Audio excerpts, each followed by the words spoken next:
অপবাদ দেওয়ার জন্য। বাট মাথায় রাখবেন, মানুষ যদি খারাপ করতে চায় আর আল্লাহ যদি বান্দার ভালো চায়, বান্দির ভালো চায়, পৃথিবীর কোনো অপশক্তি বান্দার ক্ষতি করতে পারবে? আমি আল্লাহ আযাব দিব তাদেরকে যারা মিথ্যা অপবাদ দিয়েছে। অতএব আয়েশাকে আল্লাহ তাআলা নিষ্কলুষ প্রমাণ করলেন, চরিত্রবান প্রমাণ করলেন। তিনি যে সতীত্ববান একজন নারী, তার যে সতীত্ব সুন্দর, পুত পবিত্রা, সে আল্লাহ নিজে কোরআনে আয়াত নাজিল করে দিয়েছে। সুবহানাল্লাহ পড়া। তাহলে এখান থেকে বোঝা গেল, কেউ ব্লেম করলে, অপবাদ করলে সবরের পরিচয় দেওয়ার দরকারটা আছে না নাই? আচ্ছা, আরেকটা হাদিস থেকে বলি।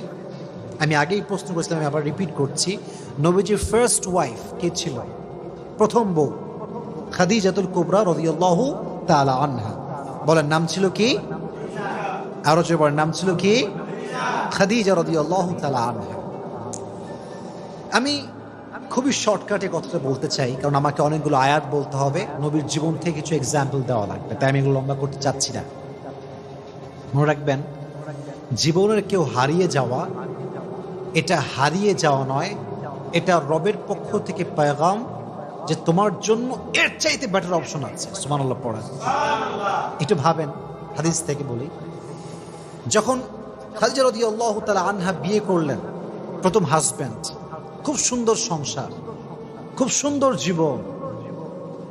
খাদিজা ভাবতে শুরু করেছিলেন যে এর মতো উত্তম জীবন সঙ্গী আমার জীবন আর কেউ আসতেই পারে না।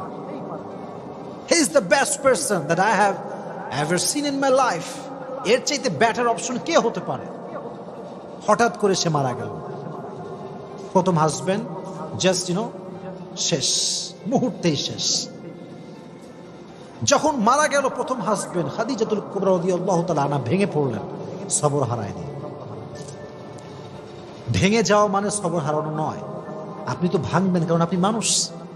বাট ভেঙে যাওয়ার পরেও যদি আপনি আবার দাঁড়াতে পারেন, তাহলে আপনি ধৈর্যশীল, ঠিক কিনা বলেন? তো উনি ভেঙে পড়লেন, বাট সবর হারান নাই, ধৈর্য হারান নাই। সেকেন্ড টাইম আবার বিয়ে করলেন। একজন মেয়ে যখন ডিভোর্স হয়ে বা স্বামী মারা যাওয়ার পরে আবার বিয়ে করে, জীবনটা এত সহজ হয় না। যে নারী তার সমস্ত অস্তিত্ব একজন পুরুষকে বিলীন করে দেয়, সে নারী সেকেন্ড টাইম অন্য কোনো পুরুষের সঙ্গে বসা, তাকে ধরতে দেওয়া, তার সঙ্গে কোনো ফিজিক্যাল টাচ, নারীটা সহ্য